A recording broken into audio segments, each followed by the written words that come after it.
sound because my phone notifications keep going off. Oh, no problem. Okay. Hello. Hi, nice to talk to you. Nice to talk to you too. You're Emma, right? Yeah. Okay, awesome. All right, let me just do the show introduction. Awesome, okay.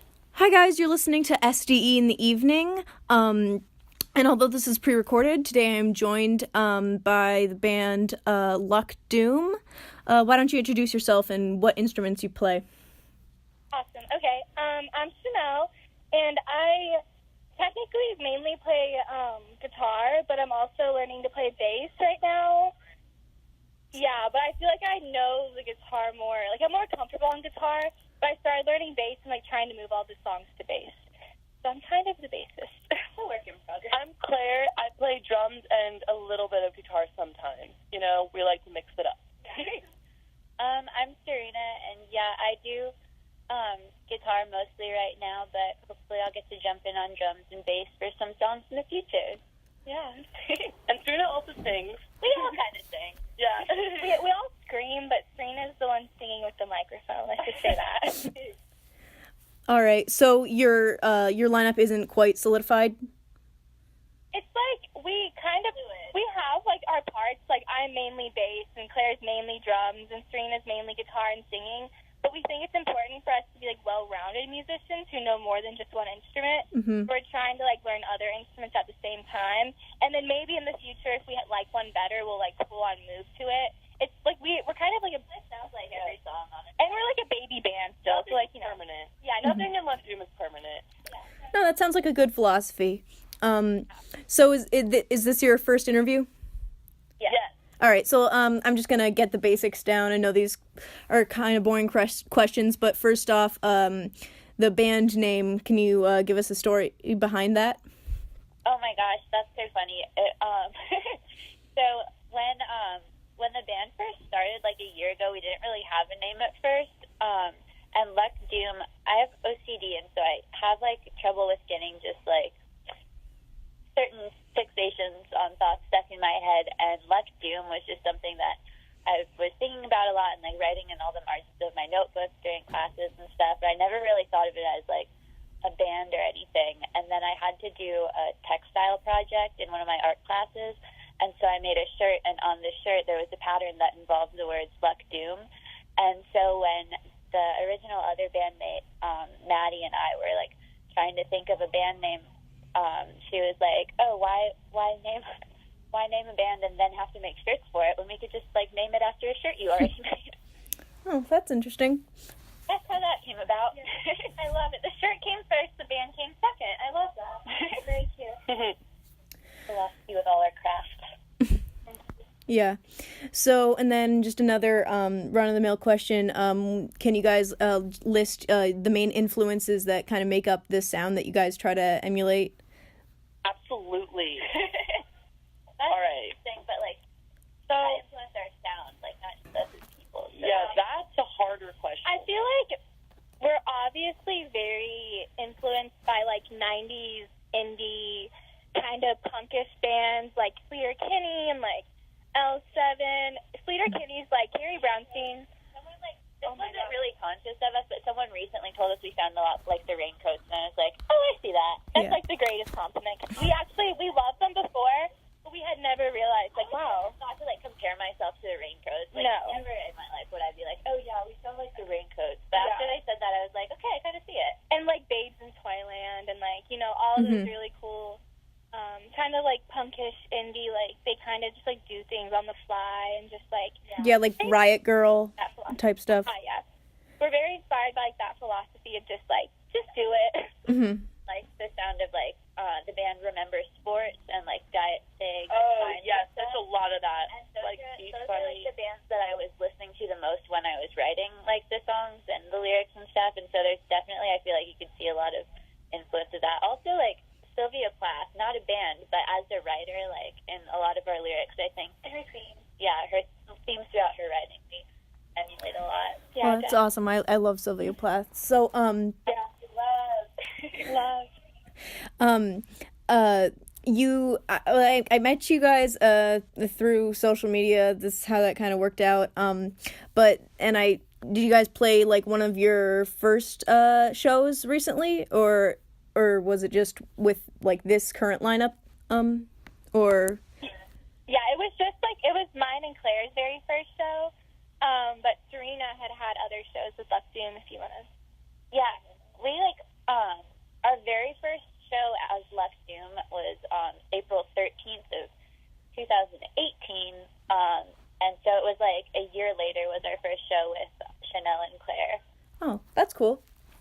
And you it was just you're the only remaining member of that last group, the last iteration of Luck Doom? Well, like the original like lineup, I guess, for Luck Doom was me and my best friend Maddie, and she is we live in Boone, North Carolina, and she is in Charlotte right now. So she's just like out for a little while, and she'll be back. I'm about to like be gone for a year, but like we're a fluid band. Like it's more of a collective. People will come in and out, but we're all still part of it. Yeah, definitely. Like Maddie is definitely still in the band. She just wasn't at this last show. All right, I see. So so you mentioned you're from North Carolina, and actually the last person I interviewed for my show was also from North Carolina, Hannah Wickland and the Steppin' Stones. Do you know of them? We don't, but we should definitely check them out. That is very cool. Where in North Carolina? She's actually from Hilton Head.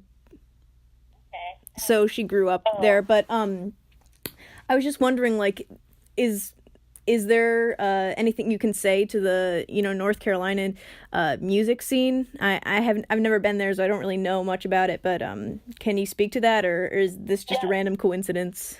Yeah.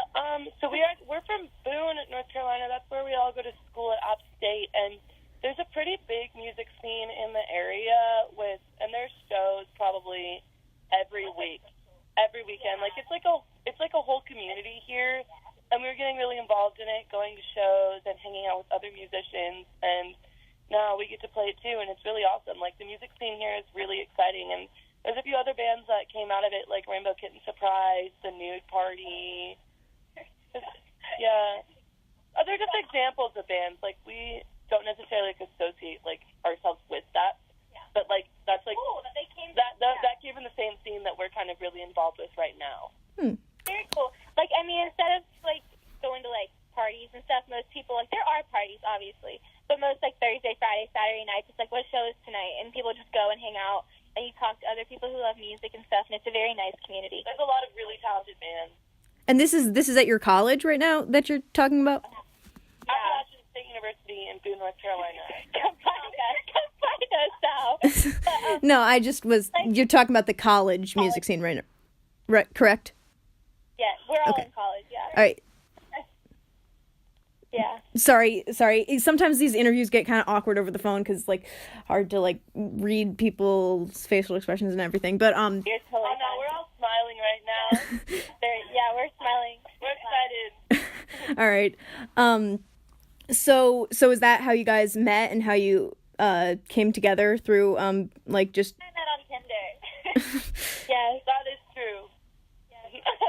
Claire and Serena met on Tinder, and then this is Chanel speaking. I met Claire at a Mowgli's concert, like the first week freshman year, where we both loved to wait for general admission. So we showed up, and we were the first two people there. No one really showed up until like the doors opened. We became friends and like started talking and like whatnot. And then I met Serena because I actually met Maddie first. And then I became friends with Maddie, and then she was like, okay, I met Maddie. Well, I met Maddie because I was at this coffee shop on campus, and she complimented my outfit. And then, like, that summer, like, it was, like, a year ago, basically, because then it became summer, and I went home to South Carolina, and I needed someone to go to a show with me in Charlotte, and I posted, and I was like, someone please go with me. Like, I have no one to go with, and I really want to go see this band. And she messaged me, and she was like, dude, like, I'll go with you. You can stay at my house. And we had never hung out before. But, like, I just, like, went and stayed at her house, and we went to the show, and it was amazing. And then we became, like, better friends after school started back up. And then I started hanging out with Serena. And then, yeah, it's all very cute. I'm very lucky to have met all these awesome people. And now we're all in a band together, you know? Music brings us together, and music is going to keep us together. Yeah, I was going to say, that's awesome that you guys met, like, through concerts and stuff. That's really cool. Maddie and I met the same way that she and Chanel met, kind of. Like, we lived in the same building in the same dorm, but hadn't hung out that much until I was, like, going to a concert in Charlotte, and I knew Maddie lived there, so I was like, do you want to go with me? And I was supposed to go with my boyfriend, who I bought the tickets with, but we broke up, and thank God we did, because instead I have this beautiful, wonderful Maddie in my life. Yes, better. Music brought all of us together. It's very cool. And Tinder. Music and Tinder. The foundation of our band. So, also on your guys' like Twitter, I guess, you had released like some zines in tangent with your first with your recent show. So, do you want to just elaborate on those? Yeah. I guess a zine was just a very obvious choice for us, I think, because we all love music, but I think even before music, we all, like, loved art and writing. Like, we're all, like, creative. Yeah. Like, started out journalism. I've wanted to be a writer since, like, elementary. And you're doing graphic design. Yeah, and then, or I think studio art now, but one way or another, we're all, like, artistically and, like, inclined. Yeah. Writing. We just love creativity, like, even if it's in music or, like, writing or drawing. So making a zine to have, like, a physical component to our band was very important. Like, yeah, Luck Doom's a band about music, but we're also about, like, writing and, like, getting our thoughts out there and getting our, like, drawings out there and stuff. So it was very cool to, like, show people what we were about. Definitely less than just, like, being only a band. I think Luck Doom is kind of a platform that we'll use to just, like, anything artistically we have going on. We just like to put it under the name Luck Doom because we, like, sort of have an audience there already. So to know there's someone listening when we put stuff out is nice. Yeah. Yeah, I know the zine is really fun. We're going to try to make a bunch more, and yeah, we want to make it a thing, and they're really fun to make. We're huge into crafting, so Every band practice has a crafting set. Luck Doom is a crafting revolution. All right. Well, do you guys plan to like ship those anywhere? Because I'm pretty interested in that. That would be pretty cool. Oh yeah, we'll ship internationally. We have a Google Doc with all of our orders, and we're sending them out soon. We just got the We also stamp. have bracelets. Yeah, but we have a spreadsheet basically where we're trying to take our orders right now. We're working on getting a website up, but for now people will just DM us individually with like their address and then Venmo us for what they want. And Whether that's on Twitter, Instagram, Facebook, whatever. And things are a little wild right now because, end of the school year. But, like, I think once the summer starts up, we're going to try to get our website officially out there. And so then it's easier to order our stuff. And then we're also trying to get the zines out, like, maybe once a week. And we're also going to have, like, where you can order one, obviously, and we can send them to you and stuff.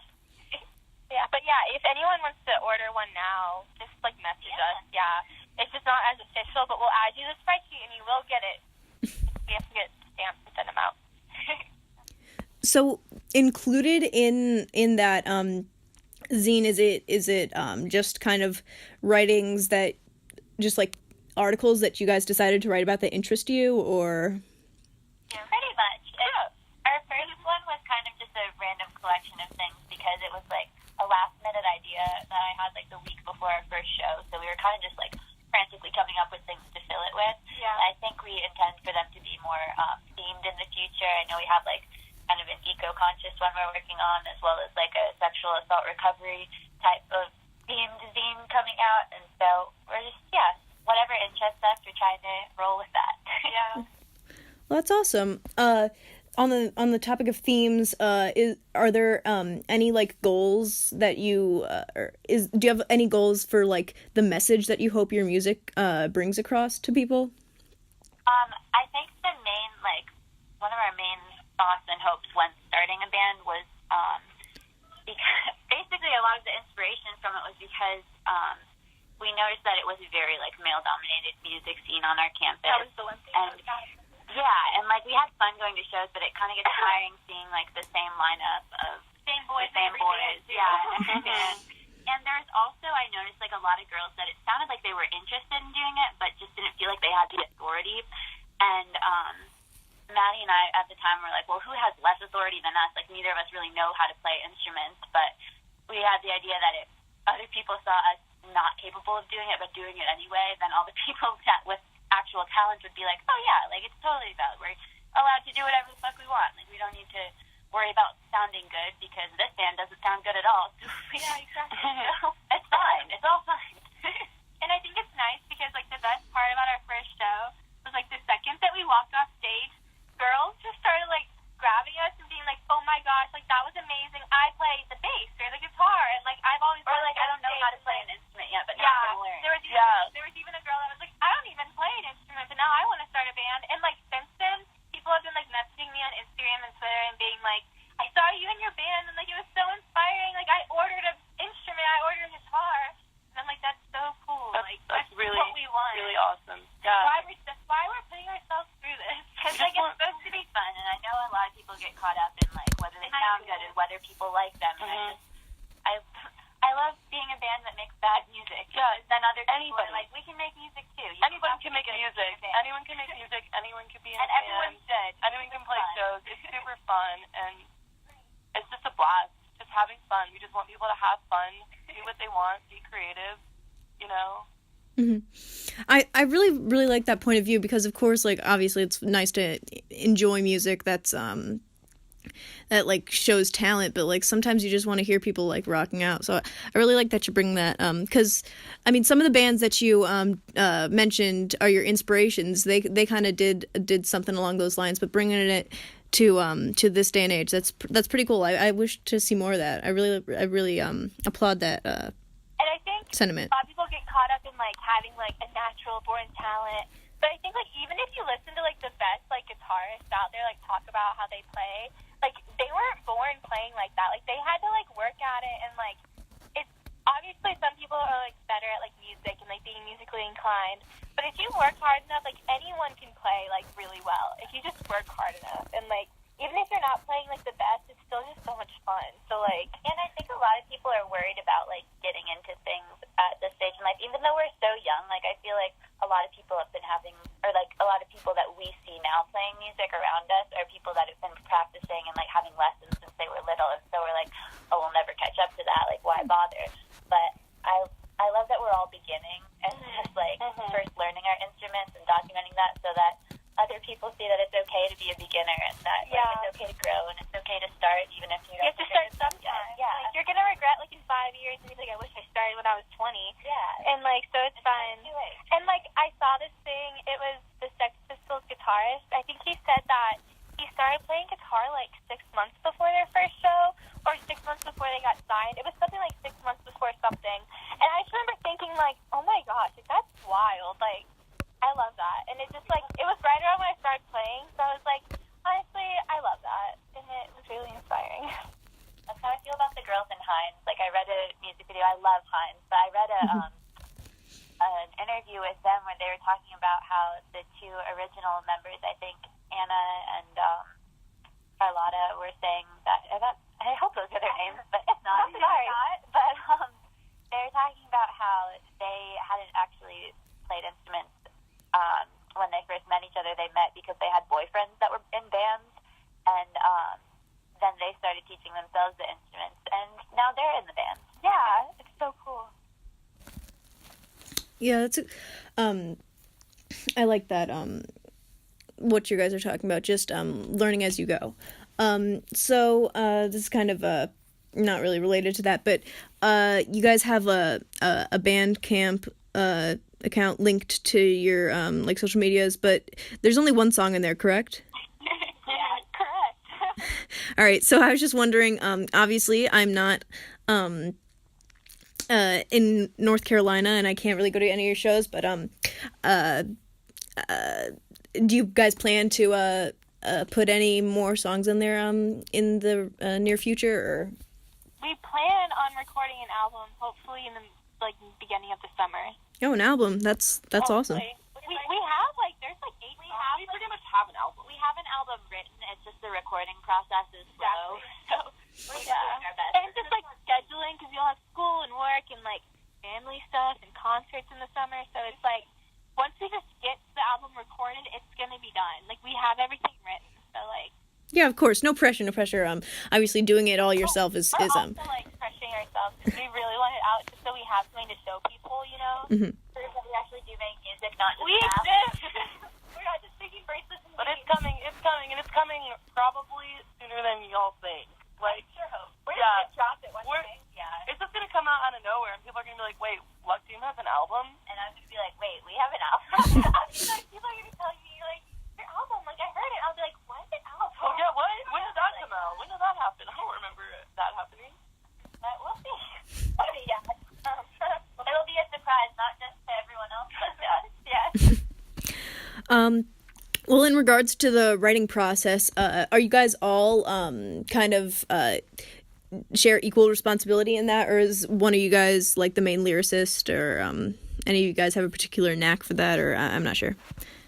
Well, Serena did most of the writing throughout like the past year, I think, when things are happening. But I'll let her talk about that in a second. But I think in the future we'll all want to contribute to writing more and make it more of like a group process. But Serena's definitely, that's her like magic right there. Can you talk about that? Yeah, the only reason like most of the songs we're doing right now are written by me is just because they were songs that like I'd been writing for Luck Doom before Claire and Chanel joined. So now that like we're all part of it and we're all working on it, we're definitely gonna just like have writing sessions as a team in the future. It'll be very collaborative. Yeah, definitely. Well, that sounds good, and I'm very excited for your projects to come. So thank you so much for talking with me. I'm really trying to kickstart interviewing more bands, on the rise or very local, not necessarily in terms of me, but just smaller bands. So thank you for talking to me, and I wish you guys all the luck in your in this album process. Yes, thank you so much, and thank you for having us. This is like a good first interview. Yeah, it was great. Low pressure, fun. Great, thank you so much. Oh, no problem. My pleasure. All right, I'm excited to hear more from you. Awesome, thank you so much. Thank you. Thanks. Bye-bye.